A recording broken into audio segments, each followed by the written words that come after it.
Opa, deu certo, deu certo. Boa noite, mestre. Demorou, mas deu certo. Deu certo.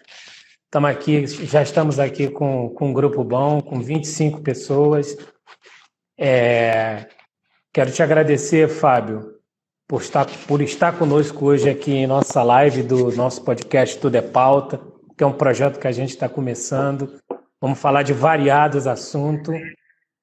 E tem um tema, Fábio, que nos agulha desde 2006. Em 2006, eu estava num movimento discutindo com uma empresa uma situação que aquela empresa afetava a região periférica dela. E eu havia lido uma matéria sobre um tema que tinha ocorrido na ONU, que era o Environment, Social e Governance. E aí fui atrás disso, fui fuçar o que era isso, porque soava bem. E descobri que esse movimento nada mais era que um debate do mundo corporativo baseado nos ritos ambientais, sociais e de governança. E naquela ocasião, o enfrentamento de diálogo era exatamente que envolvia uma questão ambiental daquela comunidade, daquele entorno, social daquela relação e uma resistência de gestão muito grande da empresa naquele desenvolvimento. Então comecei a mergulhar nesse assunto para entender, e de 2006 para cá já fazem 15 anos.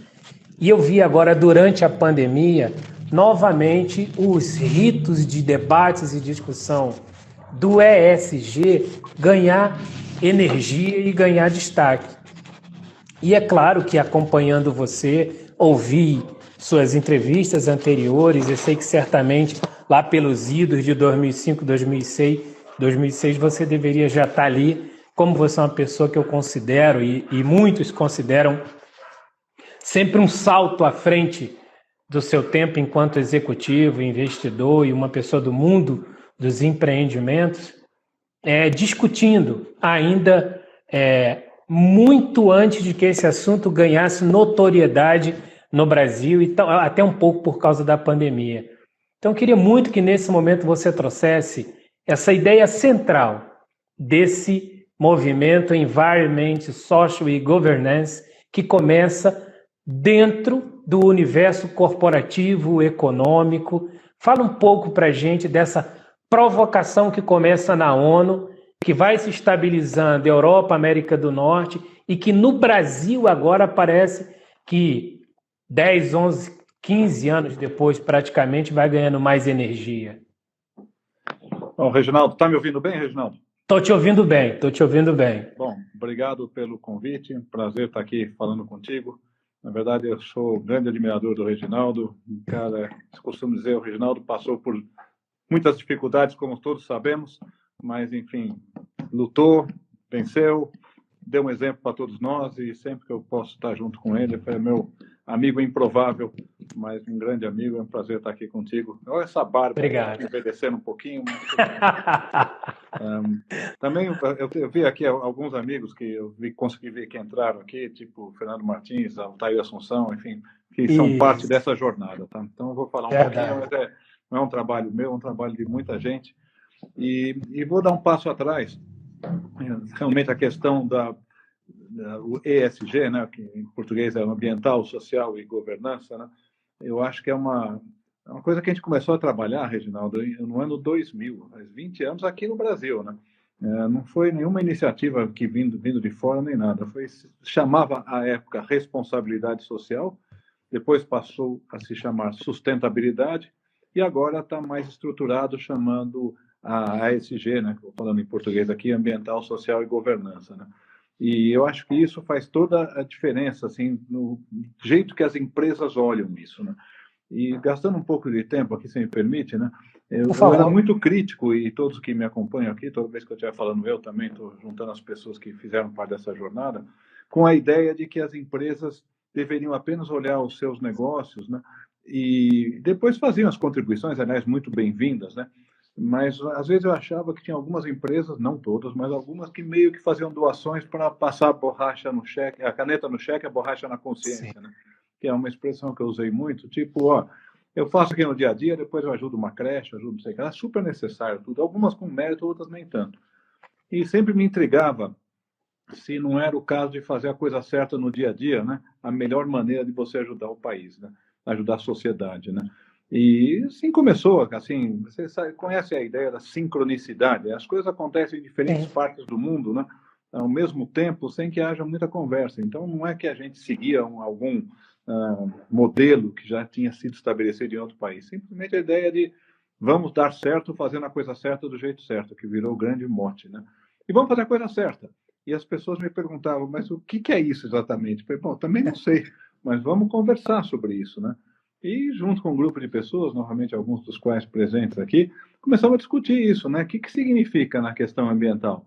Quer dizer, nós vamos emprestar, esse é um exemplo concreto, né? Pode ser uma empresa que, enfim, atuava com pesca de camarão e a chamava pesca predatória de camarão, né? Estava a dizer, Reginaldo, que eu não sei o que é pesca predatória, mas imagino que vai acabar com o camarão, a empresa não vai estar lá para pagar de volta, é ruim para todo mundo. E quem come camarão não vai poder comer.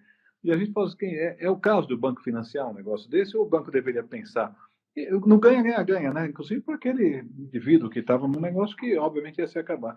E, na época, contratamos um oceanógrafo, né? Para ajudá-lo a ter uma pesca sustentável de camarão, né? E vai, pô, tá aqui um valor que a gente pode agregar. Ao invés de ficar financiando sem saber se aquilo é bom ou não para a sociedade, vamos ir para todos, né? Para todos, de novo, o cliente, para a sociedade e para o banco. E depois foi, eu vou fazer rapidamente aqui, mas foi para uma madeireira no Paraná que cortava madeira indevidamente. Né? Sim. Vamos financiar? Eu falei, não, não vamos.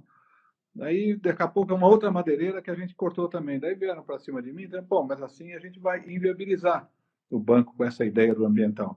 E a vida foi boa para comigo, Reginaldo, já falamos isso algumas vezes, e apareceu uma empresa em Pernambuco, no Recife, mas na verdade era uma empresa paraense, que procurou o banco dizendo, olha, eu sempre trabalhei com madeira certificada, ouvi dizer que vocês valorizam isso, nenhum outro banco valoriza, é com vocês que eu quero trabalhar. E aquele dia caiu uma ficha para mim, existe um mundo que valoriza esse tipo de postura. E a partir daí começamos a trabalhar com essas empresas. Hoje é impensável um banco financiar uma empresa que trabalhe de forma indevida ou ilegal com madeira e financiando dentro dos seus padrões. Sim. Não existe mais. Daí fomos para o social também. A diversidade. O que é diversidade? Bom, vamos discutir questão de diversidade, né? Questão de mulheres, questão de integração, enfim, questão racial. Como é que a gente trabalha com isso? Né? Qual é a responsabilidade que o banco tem? Eu já chego nisso em um segundo. E depois a governança, a questão de transparência e a responsabilidade que a gente tem. Né? Daí começava a pensar nesse negócio. Tinha uma frase, né, que alguns que estão nos escutando aqui certamente já ouviram, né, que era sempre a ideia de um autor americano, um economista americano que ficou muito conhecido, chamado Milton Friedman, né, e ele dizia: o negócio dos negócios são negócios, né, basicamente sugerindo que, olha, você não deveria estar olhando outra coisa que não fosse o seu negócio, né, e o governo cuida do que tem que ser cuidado. Eu sempre pegava no ponto de falar assim: olha, não é verdade. A gente precisa olhar o negócio de uma maneira mais ampla, até porque o valor de uma empresa tem a ver, e a gente começa a entrar no tema, agora vi que o Ricardo Guimarães, que é um grande padrinho também dessa história, está aí, né? A gente começa a entrar nessa história de que a empresa, na verdade, ela precisa, e o Milton Friedman falava isso, né? A empresa precisa estar fazendo negócios hoje, pavimentando o caminho para amanhã, para depois amanhã, para depois amanhã, porque o valor de uma empresa tem a ver com a condição de ela ter perenidade nos negócios, ela continuar fazendo negócios, né? E, portanto, numa sociedade que está mudando constantemente, você pode dizer que o valor de uma empresa está também em fazer negócios de uma forma sustentada. Então, eu, sem ter autorização do Milton Friedman, atualizei a frase dele para dizer que o negócio dos negócios são negócios sustentáveis. E aí eu vou para o cerne da questão que você está querendo e devolvo a palavra para você em seguida. Por que eu acho que esse negócio cresceu nos últimos anos? Esse negócio está bem crescendo há 20 anos, né? E não foi, se me permite aqui, por causa da pandemia.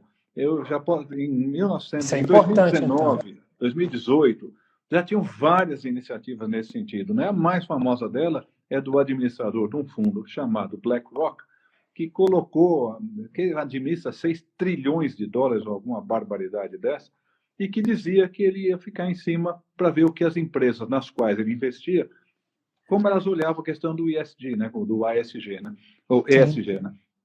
E daí, quando foi em 2019 ainda, um grupo de americanos chamado Business Roundtable, enfim, uma comunidade, na época presidida pelo presidente do Morgan, portanto, importante, né?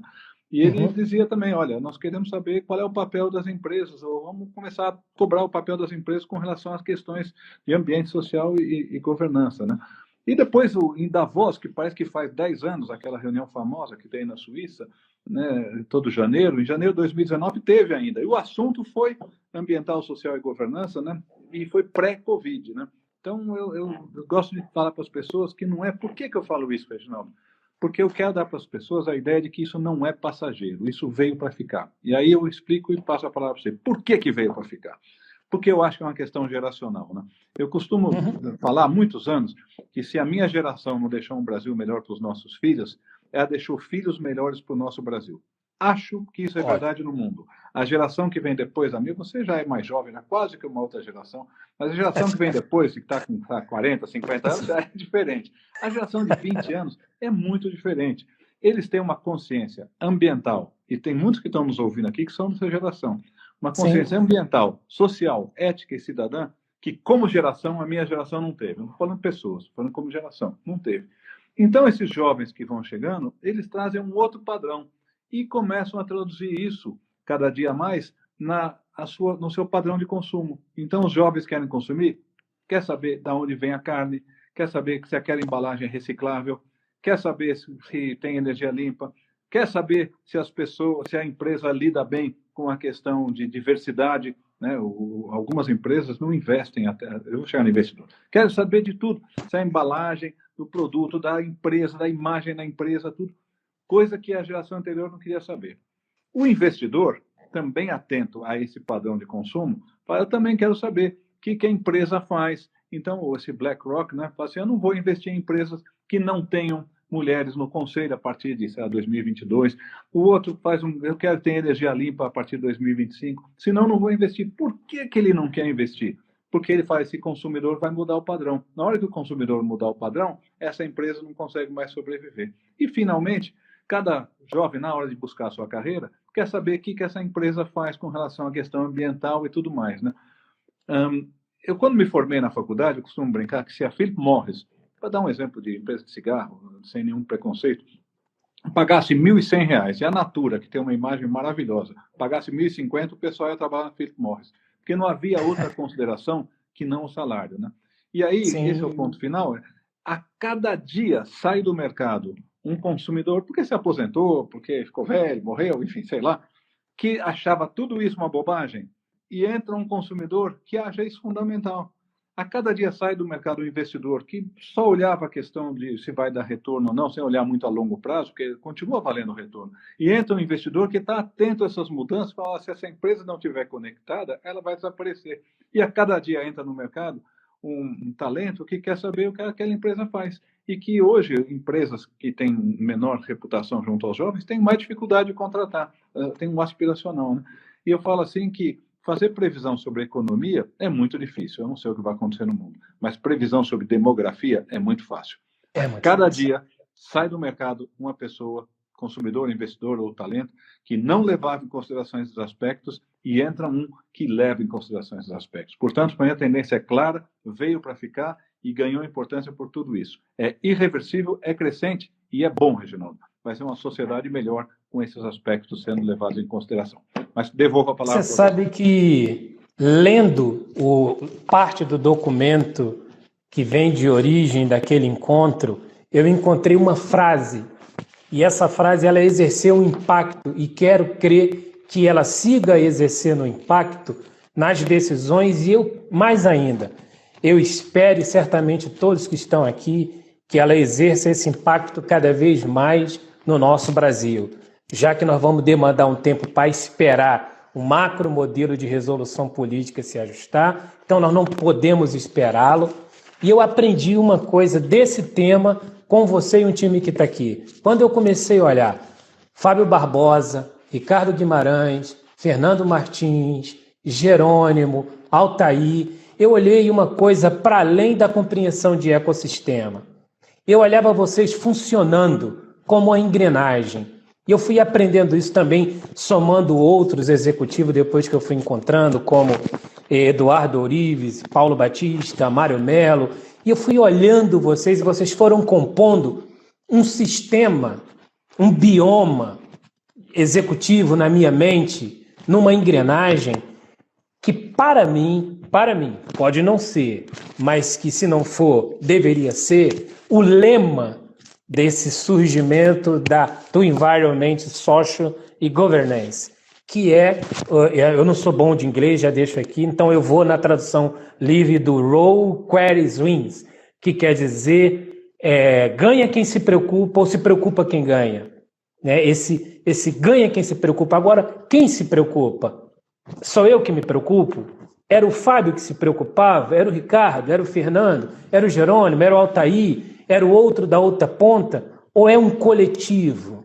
Ou essa consciência do coletivo, ela precisa ganhar escala o mais rápido possível, porque é no coletivo que a gente vai entender aquilo que o mestre Ricardo Guimarães chama de interdependência e ensina muito bem falando da interdependência. Na interdependência, na ação do coletivo, a gente começa a fazer grandes resoluções, porque, falando Brasil, o nosso grande bioma natural mostra uma capacidade extraordinária de resiliência. Um mangue afetado, uma vez que é protegido, ele tem um poder de regeneração super rápido. Uma bacia hidrográfica atacada, poluída, quando ela sofre uma redução, ela tem um poder de regeneração. Uma floresta queimada, como a gente tem visto agora, nesse circuito de um ano, grandes queimas agressivas, e já conseguimos ver polos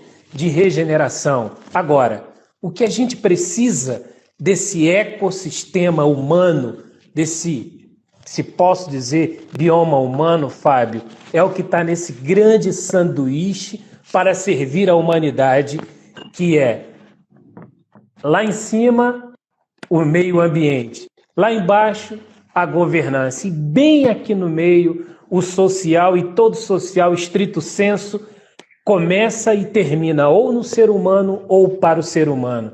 Então é essa multiconectividade para conscientizar o ser humano desses dois valores, o valor superior e o valor abaixo, não inferior, mas o que sustenta, esse trilatríplice que vai sustentar esse desenvolvimento para a sociedade, principalmente para o Brasil, que entrou numa curva de recuperação muito grande por causa da Covid-19.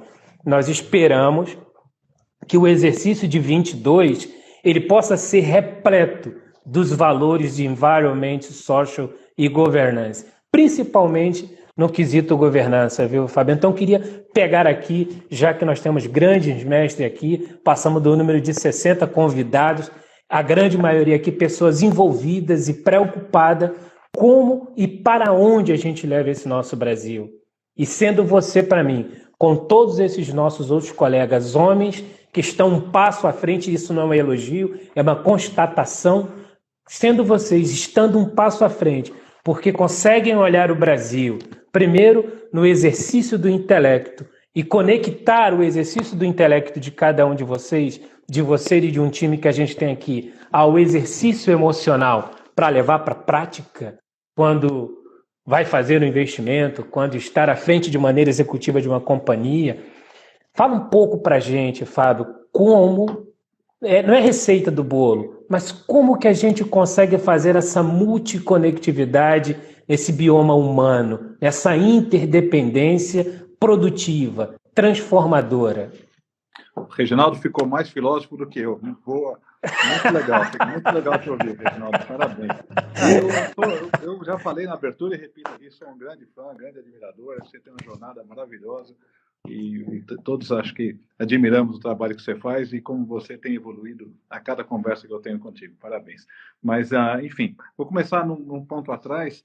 Essa conectividade, quando eu vejo, enfim, Ricardo, Fernando Martins, Altair, Malu, obviamente, enfim, e outras pessoas, Luiz Maia, e outros que participaram disso, né? A gente, na verdade, formou um grande time, mas nós somos também, aqui ninguém é gênio, ninguém é nada, né? Nós somos produtos do nosso tempo também, né? havia uma inquietação na sociedade, a gente simplesmente captou isso, né, e levou adiante como, escuta, vamos fazer um mote. No meu caso, em particular, cada um terá a sua história, né? A minha história é que eu morei no exterior e quando eu voltei para o Brasil, eu voltei com essa ideia de que uma sociedade, eu morei nos Estados Unidos e na Suíça, só lembrando, porque eu trabalhava na Nestlé. E quando eu voltei para o Brasil, eu sempre fui muito certinho, como todos aqui que estão presentes também são, e certamente esses nomes que eu mencionei, mais ainda.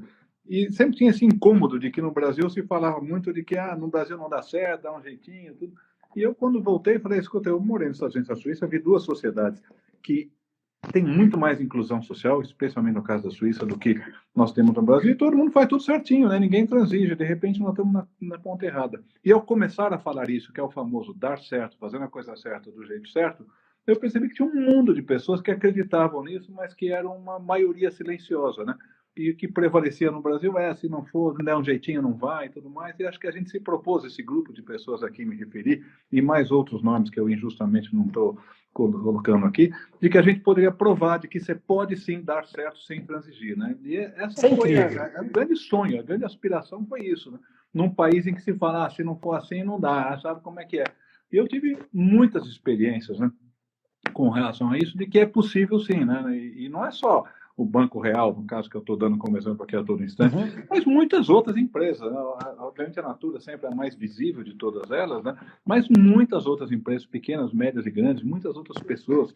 Então, nós não somos únicos, né?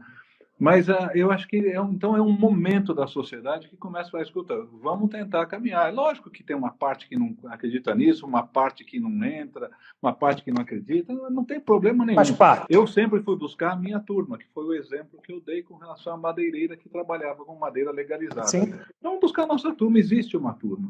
Agora, quando você começa a olhar para frente, né, além de eu ser otimista, porque eu acho que, de fato, essa juventude, e eu estou falando de jovens de 20 a 35, 40 anos, né? Os mais novos, obviamente, vêm ainda mais. Eu vejo com os meus netos, né, o cuidado que tem. Eu faço uma brincadeira, Reginaldo, dizendo assim, meu pai, falecido, fumava Minister, aqui quase ninguém deve lembrar que existia um cigarro chamado Minister, mas ele jogava o papel no chão, o maço de cigarro no chão, mas não era que ele jogava, todo mundo jogava. Todo mundo jogava. Eu, na minha geração, eu nunca fumei, mas nunca vi ninguém jogar. A minha filha, ela desce do carro e bate em alguém que tiver jogado um papel, né? E os meus netos nem sequer imaginam que um dia aconteceu um negócio como esse. Então tem, de fato, uma evolução, né? Mas eu queria chamar agora para esse ponto que eu acho principal, como resolver um problema, como ter essa sincronicidade desse tamanho. Eu costumo dizer, Reginaldo, é muito grande para mim. Eu não sei como resolver esse negócio, mas eu sei de uma coisa, né, que se cada um fizer a sua parte, a gente resolve o problema.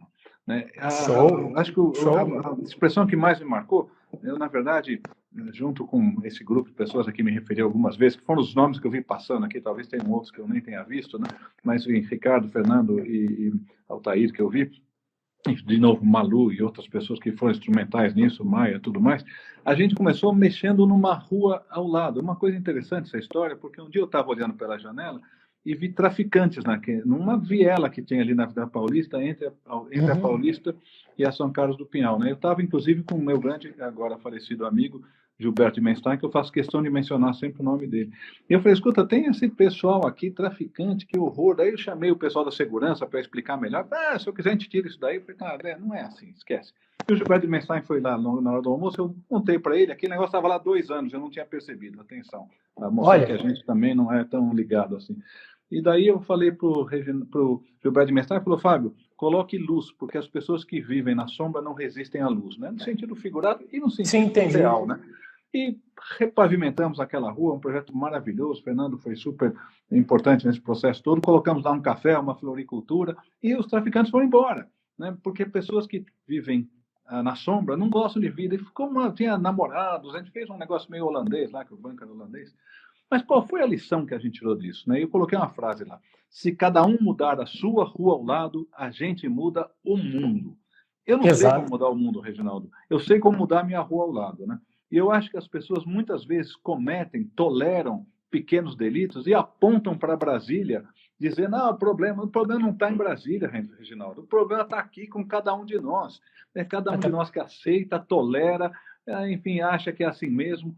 Não é assim mesmo, tem que ser tolerância zero, né? E cada um fazendo a sua parte, é isso que eu chamo, que eu falo assim, Reginaldo, já há alguns anos, mas continua valendo e cada vez mais, que o Brasil precisa, sim, de reforma tributária, está sendo discutida agora, reforma administrativa, precisa de uma reforma que você resolva o problema da Previdência novamente, precisa de tudo. Mas, acima de tudo, o Brasil precisa de uma reforma de valores. Qual é a vantagem da reforma de valores? Não precisa do Congresso, não precisa negociar com o Centrão, não precisa fazer nada. É cada um no seu dia a dia radicalizar e não tolerar pequenos delitos. Então, e uma consciência, né, mestre? Criticam. Eu falo, escuta, cara, você está fazendo...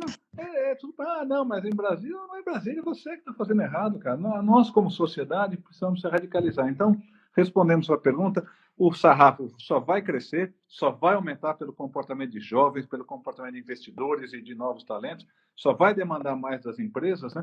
Agora, e cada um vai ter que chamar para si a responsabilidade. Para de delegar para Brasília, né? O governo. O governo é uma parte, aliás, o governo é o que é, porque reflete um pouco a sociedade, reflete também a omissão de parte da sociedade que não se dedica a ir lá ajudar a resolver, né? E só então, usando uma metáfora aqui, né? Nosso dia a dia. É no nosso e dia só usando uma metáfora aqui para a gente não entrar no campo político que é desnecessário. Lógico, não quero.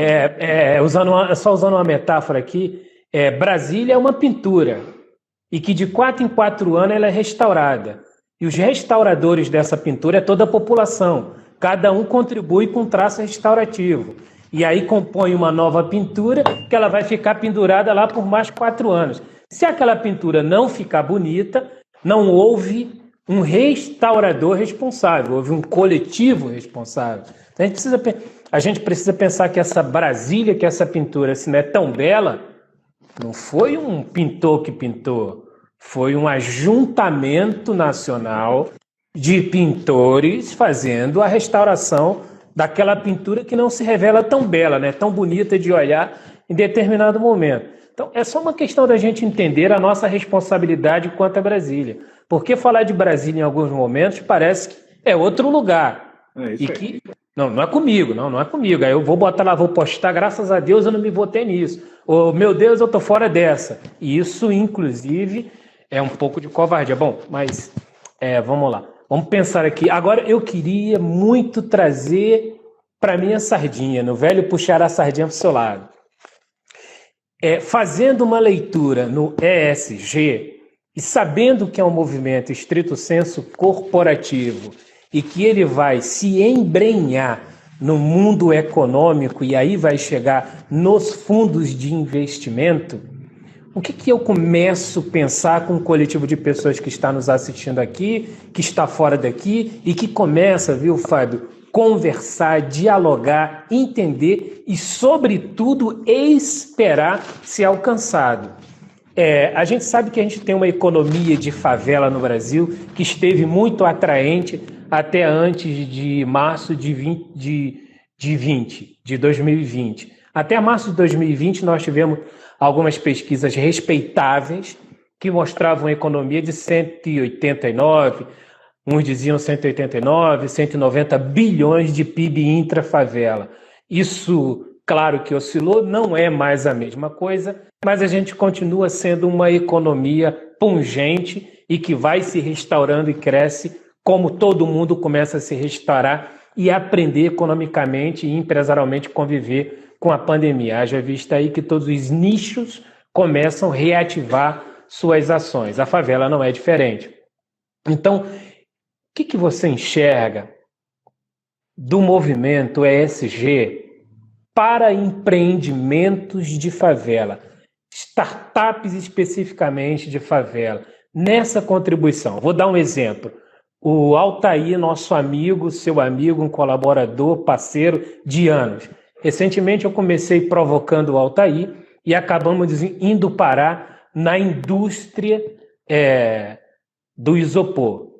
Porque eu comecei a falar com uma ponta com 500 recicladores de isopor. Eu foquei no isopor porque uma coisa me preocupou com relação à Bahia, então eu fui falando com um grupo, com outro grupo, em 3 meses eu já tinha falado com 500 a nível do Brasil todo. E eu chamei o Altair para a briga e comecei a conversar com o Altair por causa da conectividade com a termotécnica, que é uma empresa de amigos parceiros do Altair. E a gente tem uma reunião agora, daqui a 10 dias, 11 dias, onde eu vou juntar numa conferência online 30 dos principais recicladores de rua do isopor, para mostrar o que eles estão fazendo com o isopor. Porque quem são eles? Eles são recicladores periféricos e favelados, né? Eles estão tomando para si aquilo que não passa pela logística reversa da macroindústria. A indústria tem sua logística reversa, trata dela, mas não dialoga com a fuga. E a fuga da logística reversa é maior do que a subtração da logística reversa da empresa. E é exatamente essa que está na Baía de Guanabara, está no mangue, está no esgoto, está contribuindo para as enchentes, alargamento, derrubamento de encostas, enfim, que está impactando, quer dizer, é um dos insumos que está impactando tudo isso. E mora aí um poder capital tremendo.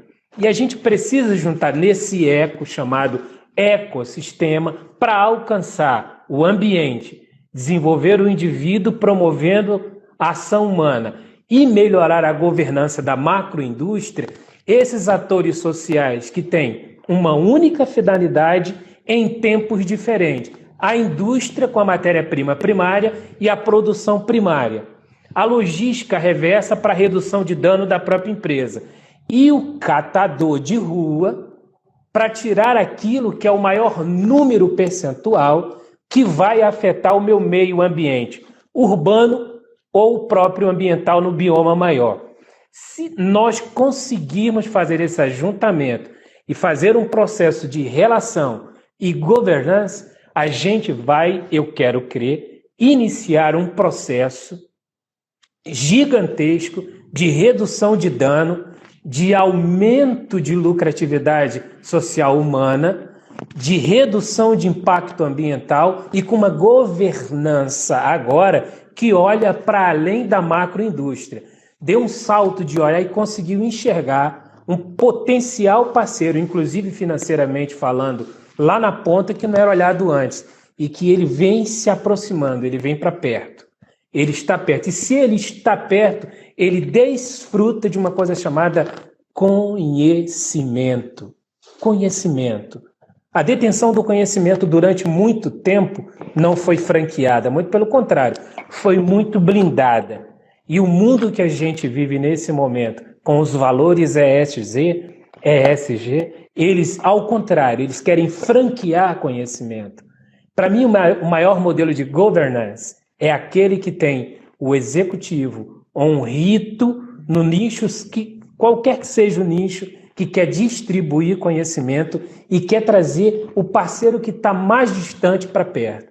Porque se esse parceiro está distante e ele goza da mesma vocação que eu, em algum momento eu posso dizer para ele como produtor primário, como indústria, se ele está fazendo da melhor forma, se eu posso, e aí eu posso entrar com valores ambientais e sociais e também, quem sabe, econômico e impactar o meu negócio. Eu lembro de um único discurso que eu tive a felicidade de ouvir do Mohamed Yunus aqui na FGV do Rio de Janeiro. Ele discursou por aproximadamente 2 horas e 40 minutos. Mas o último ato dele, o último ato do Mohamed Yunus foi sensacional e teria sido de um impacto absurdo se tivesse sido visto, se tivesse sido ouvido muito mais do que todo o discurso dele, quando ele disse: deve fazer sentido para uma empresa o seu investimento social que retroalimentar o seu próprio negócio. Então, isso agora é um sentido gigantesco. Então, se eu tenho uma indústria e eu tenho 500 entidades privadas, catador de rua, reciclador, que impacta esse negócio central, e a gente traz eles para o mesmo eixo, e numa mesa de fala igualitária, encontra valores, desde os ambientais, aos sociais, aos de governança, e ainda acrescenta potencial de ganho financeiro, ganha para as duas partes. Eu creio que a gente começa a dar um rito qualitativo para environment, social e governance. Não, bela colocação, até difícil acrescentar alguma coisa. Eu vou dar uma pescada lá atrás e depois vou chegar mais ou menos onde você está. Tentar ser rápido aqui. Primeira coisa, quando você começou a falar sobre favelas e tudo, né? Eu tenho trabalhado muito em educação. Você falou em conhecimento, eu falo de educação, não são Sim. exatamente a mesma coisa, mas eu costumo dizer o seguinte: o problema do Brasil não é, deixa eu terminar a frase antes de vocês caírem na cadeira aí. O problema do Brasil não é a distribuição desigual de renda que temos aqui. O problema no Brasil é a distribuição desigual de educação, que está por detrás, na origem da distribuição desigual de renda. Ou a gente resolve isso, ou não vai resolver jamais o problema de distribuição desigual. Então, educação, sabemos disso. Eu até vejo com satisfação, estou super envolvido nisso. Eu vou ser otimista aqui, eu vejo na educação, especialmente dos primeiros anos de escola, que tem evoluído a qualidade, pouco, mas tem evoluído. Obviamente vai demorar para chegar lá na frente, mas é este o caminho, né? E você falou muito bem de conhecimento. Conhecimento não é necessariamente educação, é coisa que você aprende, enfim, não precisa ser na escola, educação formal, quero dizer, né? E um conhecimento que traz para as pessoas a condição, e isso é o ponto, né? A nossa sociedade falha por não dar a cada cidadão e a todo cidadão a possibilidade de lutar por uma vida digna. É muito sutil o que eu falei, a possibilidade de lutar por uma vida digna. Tem que ter essa possibilidade, essa oportunidade de lutar. Talvez dê certo, talvez não dê certo. Muita vida é muito complicada. Eu também não sei explicar um monte de coisa na vida. Mas o mais injusto é você não dar as oportunidades, né?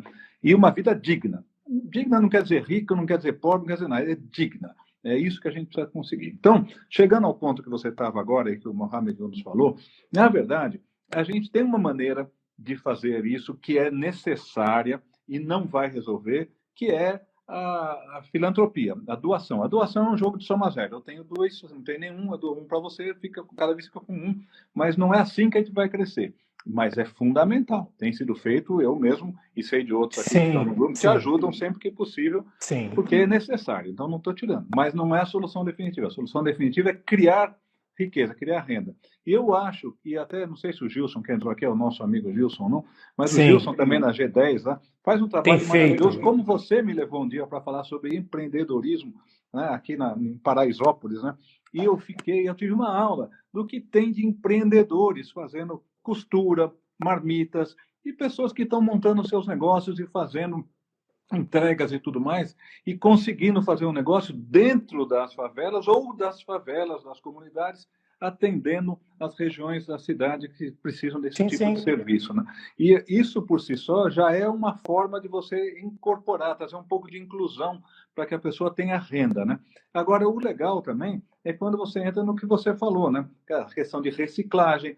Eu tenho esse conceito, eu falei agora há pouco, curiosamente, desse exemplo que eu vou dar, de que a empresa, quando se instala num lugar, né, ela precisa tomar cuidado precisa ter um olhar para todo o impacto. Foi com a Vanessa Dack, que justamente da Reset, que fala muito sobre a ESG, né?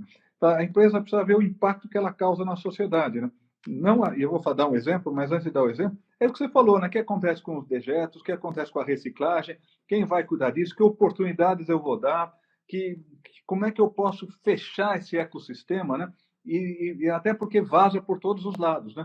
E dá oportunidade para os pequenos de também se beneficiarem daquele investimento grandioso que, com muita tecnologia, fará o trabalho para a sociedade que tem que fazer. Mas o exemplo que eu dava a ela, que eu vi mudar bastante, é a questão de hotéis, né? Hotéis que eu falo, hotéis na Bahia, hotéis assim, aqui no Ceará, tudo, e que no começo, há alguns anos, quando você não era nascido, Reginaldo, era quase como a expressão que eu usei é terrível, é como um clube inglês na Índia, né? Quer dizer, você põe um muro e lá dentro você tem uma super qualidade de atendimento e tudo mais, e em volta é aquela miséria, né?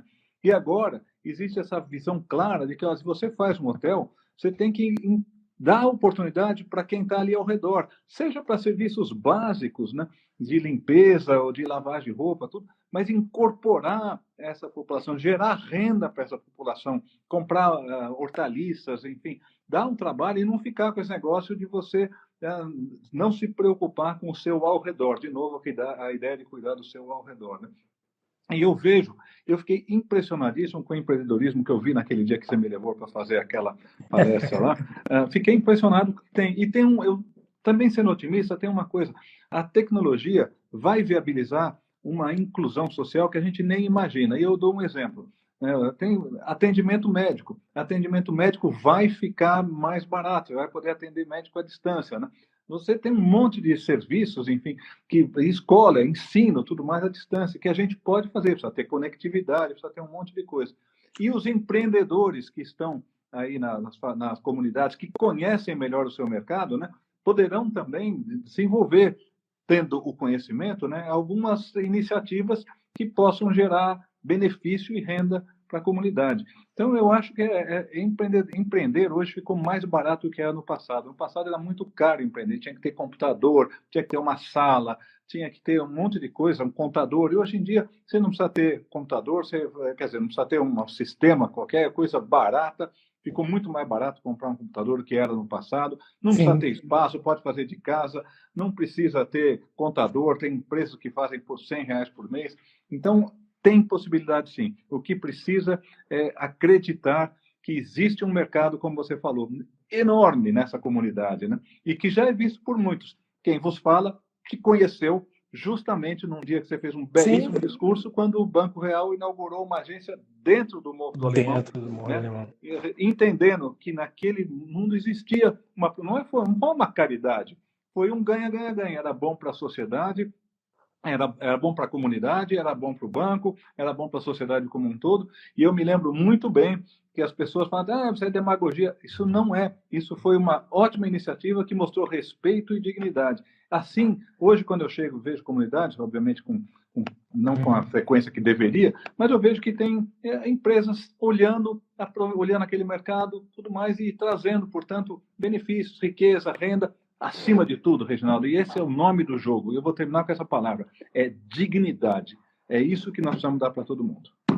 Então, é por isso que você veja, fazem 12, 13 anos que o movimento da implantação das duas agências bancárias dentro de duas favelas extremamente polêmica, inicialmente extremamente polêmica, mas que ignorou-se sobre a sua batuta e do time vou falar da nossa galera aqui, porque vai ficar mais íntimo. Você com a sua galera, com a nossa galera junto, há mais de 12 anos atrás, quando nem se discutia os ritos ESG na sociedade em escala como se discute hoje, e é por isso que eu digo que você é um cara que vai sempre um passo à frente, junto com o time, com o ecossistema que te cerca, humano e de governança, toda essa galera de governança que a gente tem a felicidade de estar junto aqui. A gente abria duas agências bancárias dentro de duas favelas no Rio de Janeiro, que era improvável sob qualquer discussão, mas abriu-se. Isso era um movimento ESG e hoje nós sabemos disso. Então, você defende, Fábio, e aí eu quero só pegar uma aspas aqui dizendo que hoje um camarada que vem lutando, batalhando, ressignificando o empreendedorismo de favela, numa briga leonina todos os dias, chama-se Gilson Rodrigues, com G10 Favela, o qual nós conhecemos, muitos de nós aqui conhecem, que eu tenho a felicidade de estar co-criador com ele nisso e poder acompanhá-lo de alguma maneira, e quem sabe já a gente consiga tornar isso escalável pelo Brasil todo. Mas você, Fábio, com esse pensamento, macro pensamento, acredita que é importante a gente trazer o empreendedorismo de favela mais para perto dos movimentos ESG e levar mais os fundos de investimento ESG para o empreendedorismo periférico de favela? Sem dúvida. Aliás, eu vi aqui, lembrando, a agência, quando a gente abriu, ela era Santander já. A gente começou dentro do projeto Banco Real e foi Santander que abriu. E eu lembro que você fez um discurso lá, fiquei impressionado. Daí veio me dizer com essa história, que eu não acredito, que você aprendeu a ler pegando livros aqui e acolá, né? Foi. E agora virou um autodidata filósofo. Agora deu uma subida violenta. Nem lançamos o nosso livro ainda, depois a galera vai entender. Exatamente. Mas muito legal. Mas, enfim, eu acho que o Gilson, extraordinário, né? O trabalho, sabe? O que o Gilson faz, na verdade, e você faz também. Eu vou insistir nessa palavra de dignidade. Eu acho que a coisa mais importante que tem... Vou dar uma voada. Você deu umas voadas, vou dar a minha também. A coisa mais importante que tem na vida é autoestima. As pessoas, quem tem autoestima elevada fica, na verdade, arrogante, e quem tem baixa autoestima é quase que depressão. O que a gente precisa resgatar é a autoestima, a valorização. Eu acho que você e o Gilson, com esse trabalho, e todos os que estão ao redor, resgatam isso, que é muito importante, né? De positivo, além de eu ver o empreendedorismo, a pessoa entender que ela tem capacidade de fazer alguma coisa, de criar, de inovar e tudo mais, eu vejo também, agora olhando do outro lado dos investidores, que falam, olha, a gente precisa fazer o tal que até eu combinei com você que ia falar um pouquinho do investimento de impacto, né? O que quer dizer isso? Eu vejo investidores agora que querem falar, olha, eu não quero apenas saber, eu não vou montar, sei lá, vou pegar, tem alguma lojas sofisticadas aqui em São Paulo, né? Santa Maria, Santa Luzia são o nome dessas lojas. Eu vou chamar de mercearia, na falta de uma melhor definição. É uma alternativa, mas também é uma alternativa você fazer empórios ou comércio pequeno junto às comunidades, junto às favelas, né? Os dois negócios podem ser bons, mas um tem um impacto social, que é no caso das mercearias pequenas, muito Sim. maior do que o outro. E eu nunca tinha visto, Reginaldo, e agora eu vejo as pessoas falando, não, mas eu quero causar impacto social. Portanto, eu prefiro investir numa cadeia de lojas pequenas que atenda favelas, comunidades, ao invés de uma coisa grande. Eu vejo aquele doutor consulta, que é extraordinário, né? Sim, também sim. fala assim, nós vamos fazer atendimento para pessoas carentes. Seguro existe isso. Alguém passou aqui um exemplo, passei o olho numa outra mensagem, né? Até vi a Ângela Menegasso, minha amiga aqui também, mas falando o seguinte, as cooperativas de crédito têm dado mais atenção, o microcrédito tem dado mais atenção, né? Aliás, microcrédito também que começamos isso há 20 anos. Há 20 anos a gente fazia microcrédito, e agora eu vejo a coisa mais estruturada, né? Então, eu vejo um olhar diferente, né? Não é o olhar de fazer doação quando está sol, não está nem muito calor, nem muito frio, e não está chovendo, daí eu vou lá fazer alguma atividade, enfim, filantrópica, mas eu vejo as pessoas entendendo a responsabilidade e a oportunidade que tem, né? E você olhar para esse mundo e trazê-lo. Eu acho o seguinte, e olhando aqui, obviamente eu falei para você, o meu amigo improvável, uma brincadeira que eu usei muitas vezes com você, até porque a gente vive em mundos muito diferentes. Sim. Mas eu aqui para o meu mundo falo sempre o seguinte, não dá para irmos bem indefinidamente num país que vai mal. Ou a gente resgata essa parte da sociedade que hoje não desfruta dessa condição digna que uma outra parte tem, ou nós vamos afundar como nação. Blindar carro, subir muro de condomínio não é a solução, né? A solução é justamente a integração. E eu estou feliz. Se eu tivesse que fazer uma aposta agora, Reginaldo, assim como eu fiz lá atrás na questão de ESG, sobretudo a questão ambiental, questão ética, que eu sempre defendi muito, hoje eu faria que é inclusão social. A questão de inclusão social está pautada e vai ser endereçada. Assim como a ambiental está sendo endereçada agora, assim como a questão ética e transparência foi endereçada, andou para trás, andou para frente, mas foi endereçada, assim como a questão de governança foi, questão de diversidade está começando a ficar, mas veio para valer a questão de integração. Na integração, oportunidade a tudo, a negros, a mulheres, a grupos de orientação, enfim, homoafetiva, diferentes, religiões e tudo mais. E eu vejo os jovens, é muito legal isso.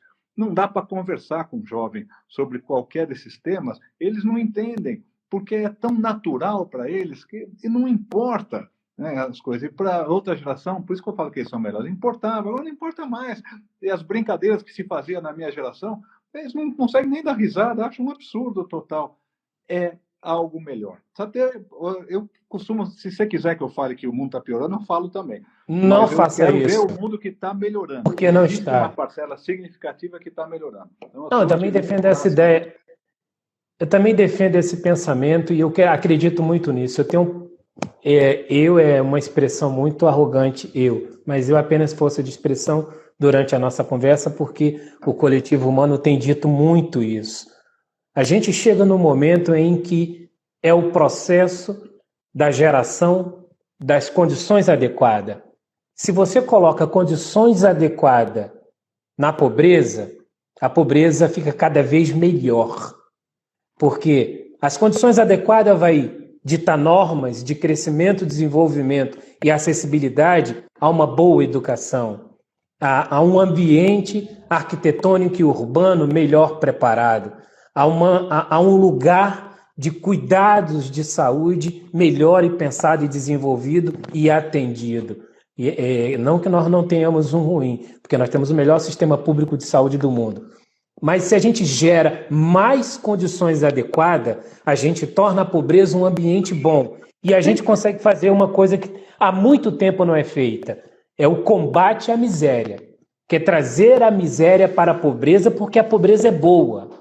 Então a gente vai lutar agora para aquilo que de fato carcome, para aquilo que de fato corrói, para aquilo que de fato merece uma preocupação profunda, que é o indivíduo em situação de miséria, porque a gente conseguiu colocar o status da pobreza repleto de condições adequadas para o desenvolvimento humano. É isso aí. Na verdade, foi um monte de coisa importante aqui, né? A Natura tem aquele instituto que eu acho bárbaro, que chama Ver para Crer, né? Não, crer para ver, né? Não é ver para crer, é do São Tomás. Aqui é o crer para ver. Você precisa acreditar nas coisas, ter fé. Se você tiver fé, você constrói aquilo, né? Eu acho extraordinário. Você tem toda a razão, né? Você fez uma mensagem rápida ao SUS, né? Minha esposa teve um acidente há 2 semanas. Foi atendido no SUS, espetacular. Eu saí de lá, falei, não tem que pagar nada, não precisa pagar nada. Foi inacreditável como as coisas funcionam, né? Mas eu acho que o importante é justamente ter essa crença. Você falou uma coisa super importante. A miséria, eu vou, sem ser preciso na palavra, nem sei exatamente como é que você descreve o termo miséria, mas a miséria não é digna. A pobreza pode ser digna, sim. O que a gente vai fazer é resgatar as pessoas da miséria. E, por fim, para falar de uma coisa boa, extraordinária que aconteceu em política pública esse ano, e vou dar uma desculpa se eu for muito técnico aqui, mas o marco regulatório do saneamento básico é uma coisa extraordinária, um compromisso que existe dos governos federais, estadual e municipal, de dar a todas as pessoas até 2033 água limpa e esgoto tratado. E com essa privatização que alcançou as concessões, os investimentos são substanciais. Veja no Rio de Janeiro a questão da SEDAI, é dinheiro que entra para a prefeitura agora, é o compromisso de obras, e água limpa e esgoto tratado até 2033 é todo mundo, não sei essa em particular. É muito importante isso. Isso traz o quê? Uma vida digna para a pobreza. Tem que tirar, você tem toda a razão. A pobreza existe no mundo inteiro, mas a miséria não é digna. É nisso que a gente vai trabalhar. Protegendo e respeitando toda forma de crer, apenas citando. Tem um texto sagrado que ele fala da pobreza, e esse texto sagrado, abre aspas, a frase é: pobre sempre haverá entre vós. Fecha aspas. O texto nunca disse miserável sempre haverá entre vós. O texto fala de pobreza porque a pobreza é um lugar digno, é um lugar bom. A favela é um lugar bom, é um lugar legal. Então, mas se a gente não trabalha para que a favela fique esse lugar bom, a gente não tem como buscar o miserável e botar ele aonde? Então, mas é isso que você conhece o assunto 10 vezes mais do que eu. Mas isso é legal, o trabalho que você faz, o Gilson faz, na verdade, de dar dignidade à favela, de dar autoestima, de falar, escuta, eu trabalho, eu faço, e acabar com essa ideia de que é um povo totalmente marginalizado. Ele tem que ser integrado, e integrado aos poucos, mas tem que ser integrado na sociedade, né?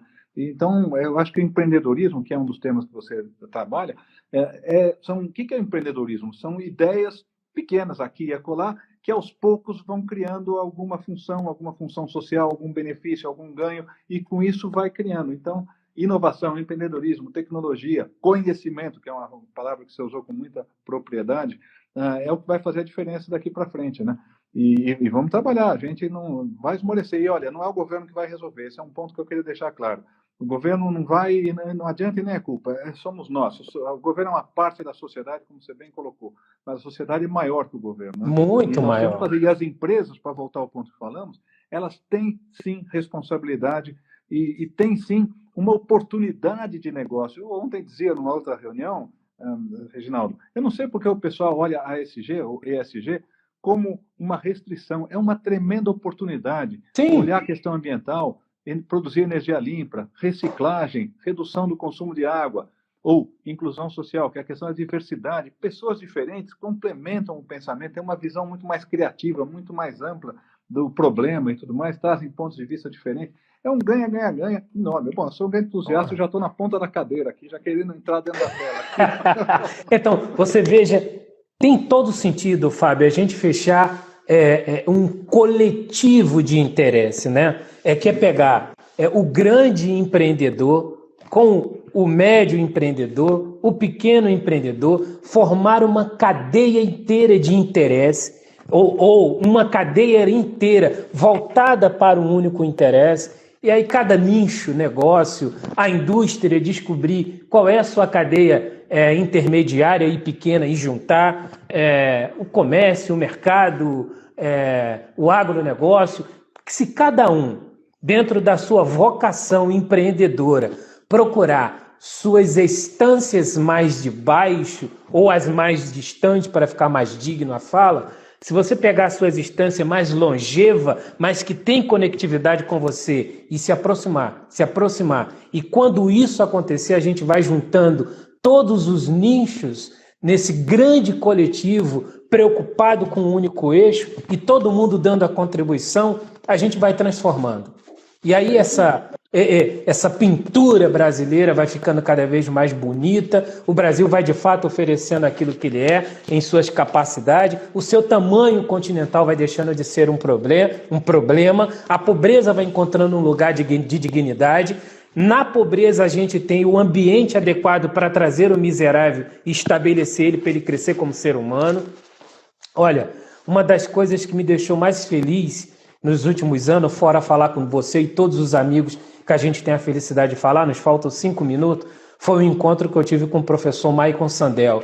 Ele não me disse, mas eu acabei descobrindo que Harvard, que era um lugar do imaginário, também é um lugar de pobre. Que embora custe $80 mil por ano estudar em Harvard, ela está repleta de favelado, está repleta de pobre. Tem muitos pobres esforçados hoje estudando em Harvard e hoje o nosso atual secretário municipal de educação da cidade do Rio de Janeiro é um periférico de Niterói que foi para Harvard e está fazendo um trabalho brilhante na Secretaria Municipal de Educação. Então, esse ajuntamento, essa possibilidade de trazer o grande, o médio e o pequeno para perto, dentro do seu consórcio vocacional, nicho e interesse, vai transformar o ESG no Brasil e o Brasil vai oferecer um modelo de ESG não pensado se a gente tiver a competência de criar esse coletivo, viu, Fábio? Nos falta 3 minutos e eu passo a palavra final para você, para a gente encerrar aqui e sendo muito grato a você e a todos que estiveram aqui. Agradeço a você, as pessoas que entraram aqui, eu vi alguns comentários, né? Eu acho que, enfim, a gente tocou em pontos importantes, mas quando a gente tem que terminar o que é marcante nisso, né? O marcante é que a gente está, sim, criando uma geração com maior consciência ambiental, social, ética e cidadã, como eu disse, e isso nos dá ânimo para continuar pedalando. O que vem pela frente pode ser melhor. Primeira coisa. Segunda coisa é, não vamos ficar delegando, apontando para o governo. Eu acho um erro que há muitos anos eu venho batendo nisso. É cada um de nós. Você tem a razão com relação ao governo que a gente troca a cada ano. Vamos lembrar que o governo também ele é reflexo da omissão de parte da sociedade que não se propõe a ir para lá, número 1, e que também em votação não fica pensando do jeito que deveria pensar. Mas, enfim, vamos deixar de lado isso. Mas é cada um no seu dia a dia. Eu repito essa frase, eu não sei como resolver o problema do Brasil. Ninguém sabe, nem do mundo. Mas eu sei como resolver o problema ao meu redor. Eu tenho como atitude, porque é uma frase que norteou a minha vida, e você já ouviu isso um monte de vezes, eu vou repetir aqui, aqueles que me conhecem estão cansados de ouvir, né? Suas atitudes falam tão alto que eu não consigo ouvir o que você diz, né? Sensacional. Uma frase, enfim, é muito, muito marcante, né? Como é que chama? Até esqueci o nome do cara. Ralph Emerson. O Ralph Emerson que falava isso. E esse é o ponto, né? E eu procuro, na minha vida, no meu dia a dia, cuidar do meu ao redor, né? Seja com as pessoas que trabalham aqui comigo, seja a questão do meio ambiente. Eu faço isso, obviamente que eu tenho o poder de fazer mais, trabalho em fundações, trabalho em tudo, sempre procurando fazer aquilo que está ao meu alcance, né? E não ficando esperando que outros façam, ninguém faz nada, alguém precisa fazer alguma coisa, né? Alguém precisa fazer alguma coisa, começa você no seu dia a dia sendo intransigente com relação a pequenos delitos, né? A gente, um grande começo. Isso. A gente tem uma galera aí universitária que ouviu a gente e pelo Tudo é Pauta nós vamos poder dar um certificado para eles, é só eles ir no link da descrição depois, entrar lá pelo link que a gente vai emitir um certificado de participação para os nossos amigos universitários que esteve com a gente aqui. Fábio, muito obrigado. Muito obrigado. Vamos fazer mais conversas. vamos trabalhar juntos, vamos nos juntar a outros e vamos transformar o Brasil. Não, vamos continuar transformando o Brasil, porque o Brasil é um processo de transformação que é de responsabilidade de todo mundo, independente de quem é e das condições que tenha. Muito obrigado, amigo. Perfeito. Parabéns, Fernando. Obrigado pelo convite aí. Obrigado a todos pela atenção. Um abraço. Um abraço.